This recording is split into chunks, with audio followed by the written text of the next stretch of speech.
Hey, this is Toledo making a sort of. So, if you've been in the MF server, you would have seen people making these kind of long videos about how, just in general, about how they think, what their problems are, and stuff like that, kind of like a deep dive in on themselves. And I think I really wanted to make one because a lot of people don't really understand me and are a little bit confused by me, and they think I'm a very suspicious person. At least that's what Sousa said about me in before they like really got to know me. And I think this would do a very big service to a lot of the people around me if they actually really do want to get to know me. I have a notepad set up where it shows basically what I need to talk about. First one I have to talk about would probably be like my blackouts in general. I've had this very long problem where I have very bad, it's not necessarily like a PTSD blackout because I can remember some of it. I've just had like disassociation psychotic episodes every once in a while. And that has caused me to lose just a lot of trust with my mother in the past, a lot of my relationships and like time that I could have been spending with friends. And I'm surprised my landlord even keeps me around at this point because of the fact that they could kick me out because of the blackouts, and it wouldn't really be like, oh, yeah, really they could legally do that right now because of how bad they are. With with this comes a lot of like medications and stuff like that, and I'm kind of at this point where I really want to get off of them, but if I do try and get off of them, there's a chance that I might have another blackout. And these aren't just like, oh, I was screaming a little bit. No, I have literally gotten violent, and one time I overdosed on my medication because of it. But that still doesn't change the fact that these medications have side effects, like pretty bad ones, to the point where I've gained around like 90 pounds within like about a year and a half. And yes, I was under 100 pounds for a little bit, so that's not like super big of an issue. And I have actually leveled out, and I have actually lost 3 pounds since the beginning of this month. But it still rings to me. I had this conversation with my employer's girlfriend about, because they used to be a nurse who dealt um with a lot of the mental issues in hospitals. They told me, if you've gained all that weight, you are going to get diabetes now. It's like, what do you mean by that? What do you mean you are going to?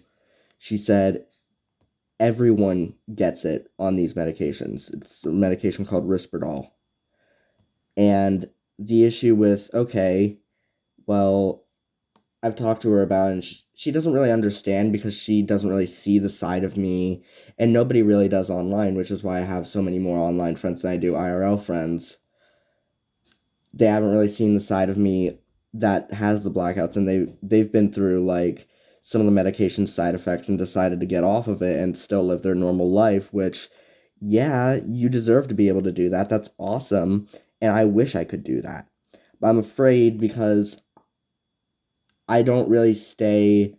My mother describes it as lucid, where I'm afraid that as soon as I get off of this medication or like go down like a little bit, I might just never want to get back on them again because I'm psychotic again. And the only reason I'm able to even talk about this right now and actually explain what's going on is because I am on these medications that have a chance of giving me something known as tardive dyskinesia as well, where you are constantly shaking 24/7 and you also don't have any control over your body. It's almost like I don't know how to describe it, where it's like a seizure in the way it presents itself, but it's not like you biting your tongue off or anything, but that's just how bad the shaking really is for some of these people. And with there's even more side effects, such as the fact that you might even need to get a surgery on your chest area because of how much it messes with that too. And it's not one of my boss's girlfriend again. She said you need to be thinking about getting off of this because you already have the therapy methods that would help you with that. And the thing is, yes, I do have a lot of therapy under my belt. And yes, I do want to become a therapist to try and give people because the help that I got at the psych ward, I eventually really do want to become a criminal therapist where I talk to people in prisons because that's where I could have been. That's where I 100% should be right now, honestly. And with with therapy, yes, it is extremely helpful, extremely to the point where I think everyone should be able to get it like almost immediately, which is why I want to start like a free therapy service by training therapists where it's donation based, like pay what you can, because you shouldn't have to go broke in order to receive mental health, because a lot of the people who are struggling the most with mental health are some of the poorest among us. And that's kind of where I fall too. I have never been someone who's very rich. I have never been someone who has been very financially well off, but I still want to act that way, and I still act like I I still really want to support my friends, and I really want to do these things. I've always been one to talk about, hey, I want to give back to my friends because I feel if there's no real positive to your existence on this earth for other people, why would you exist? Why would you have to live that life? Like, if I'm here to take, what would that gain for anyone? It wouldn't even gain for me because there would be no sense of fulfillment at all. There would be no sense of basically anything. So it begs another question where I don't want to have to get off of these medications and then suddenly I'm ruining the lives of many people and I end up in jail or I end up dead. And there's another option called residential where it's basically like mini institutionalization. And I don't think that's a really, I'd much rather just have the diabetes and maybe even the tardive dyskinesia, even though tardive dyskinesia is absolutely horrible and nobody should have to suffer with that. But I'm looking at this long term. And I discussed this with some of the therapists. I was planning on moving in with one of my friends, Bim and Leanna, in the future. And I was thinking, okay, I might as well just do that because the only person I've had blackouts around is my mother. And then recently I thought about it, and I used to talk to Bim basically daily. We were I like to describe some of my friends as closer than most relationships because they're asexual. That is the relationship that they ultimately are getting. The support system that they're getting is that of a relationship, and the closeness is that of a relationship where they have told me everything, I've told them everything. In fact, they're listening to this video right now, probably. And I really wanted to live with them for a very, very long time. But I have always been one that hasn't been able to let go of the past very easily, and without my medications, I basically only think about the things that people have done wrong to me. That's all I ever think about. I told one of the therapists 99% of my thoughts were intrusive thoughts. And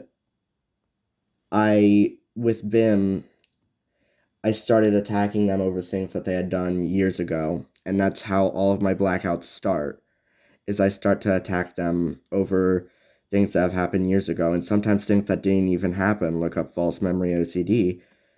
And I realized I was going down that same path, maybe not as severe. I was going down that same path with my friend Bim as I was with my mother. And why would they want to live with me? Why does anyone deserve to have to live with someone who is practically abusive because of their issues? Why? Even though it's what I want most, is to live with my mother and my friend Bim and my friend Leanna. Why would they have to deserve living with me? And I have a lot to pay for in terms of, like, if you look at other religions like Hinduism and Buddhism, where it's like you need to do more positive than you do negative. I have a lot to make up for in terms of what I've done because of my blackouts. I have caused more pain than good so far in this world. And I want to do better for everyone, and I'm making marker cores for people. I'm making all sorts of things, but I get burnt out. I get burnt out really quickly. And that leads to the second thing, where because, like, my friends have the same support system that, like, a relationship would between like me and Leanna and Bim, and a lot of the people in AMF too, such as like Mav, where I talk to them every once in a while. I have also looked at it like, what is the need for any like actual relationships right now? What is really the need? And is it just the same feeling that I get with my fictional character thing? Is it just that? Because some people know about this. I'm like addicted to a fictional character, and it's been that way for 4 years. What if I have the support system? Why would I need anything else? And people say, well, that's not healthy. But how is it not healthy if I have that support system? And people would say, well, online dating isn't real dating. But this isn't online dating, first of all. And second of all, a lot of my online dating friends have met up in real life. And I want to meet up in real life with Bim and Leanna eventually. I want it to become like that, where we get to have just like the closest friendship ever of all time or something. And I want to keep it this way with the thing I'm addicted to. But I know people aren't going to like that. And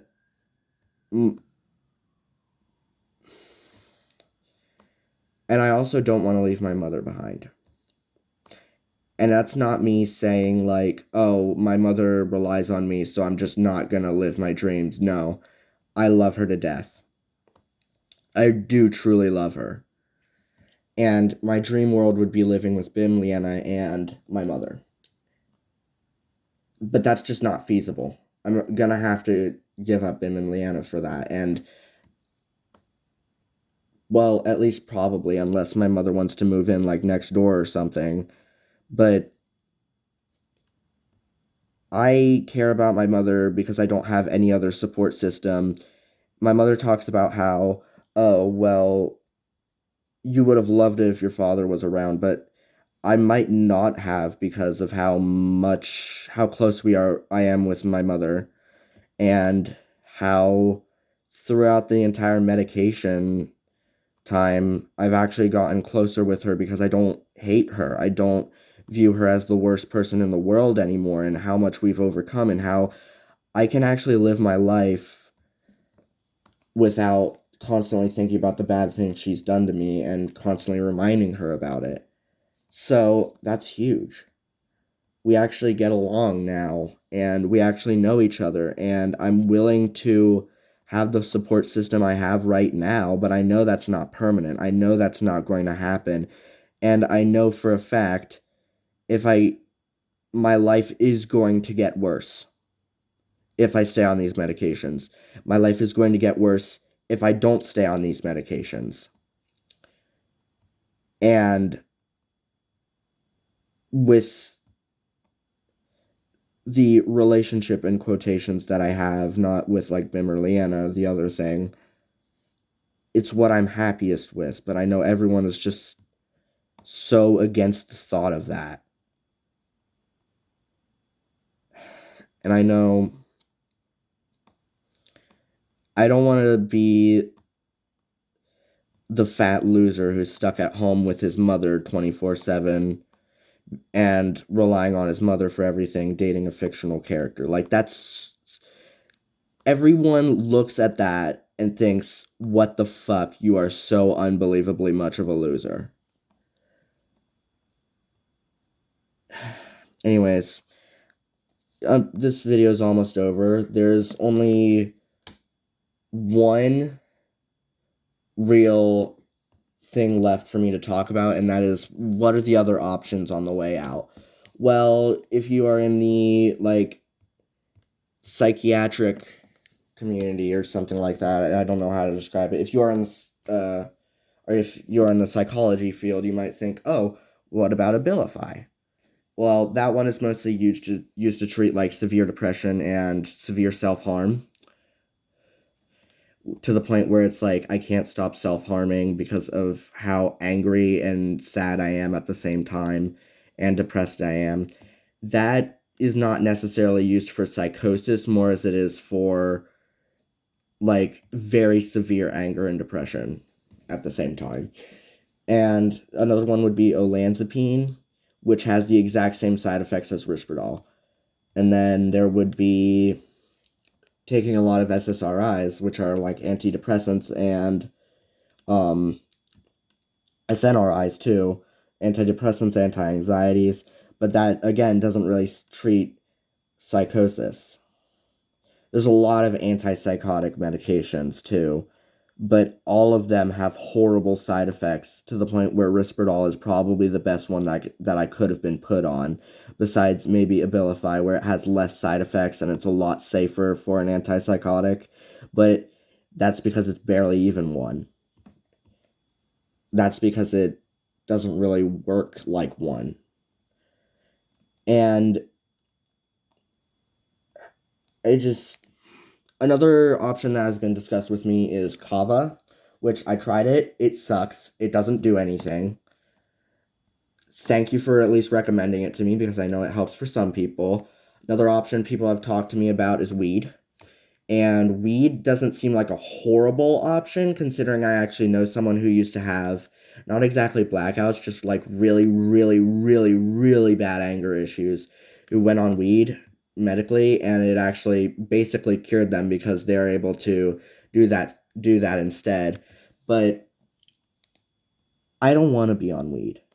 I know that's such a stupid reason for I don't want this, especially considering the reason why I don't want to be on Risperdal is I don't want to be 200 pounds and shaking 24/7 and have to have surgeries. But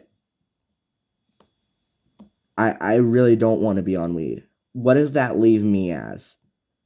A pot smoker living with his mother who has only online friends, who works at a pickle place, who is dating a fictional character. That's such an awful life that other people would judge me for. And I know a lot of it is, well, you shouldn't care about what people think about you, but that's a part of how I got my self-esteem, is because I'm constantly trying to do like the best thing for other people, and people saying that they love me, people saying all sorts of stuff like that, like, oh, You're one of my best friends. That is how I get my self-esteem. That is how I don't hate myself. It's because I'm actually trying my hardest to do better things for other people. So what people think about me actually does really matter because that is what is going to help me improve myself. But I don't know how to get rid of what other people think about me, but keep the same self-esteem because you know yourself is an even worse critic than your friends. Anyways, I think that's all good. Now, I think that's everything discussed. I'm going to be uploading this to YouTube now. I'm probably only going to send this to a couple people, but I really appreciate you guys listening to this. Anyways, you now know how a marker core is made. I'm going to be finishing this and sending this in the art channel. See you guys.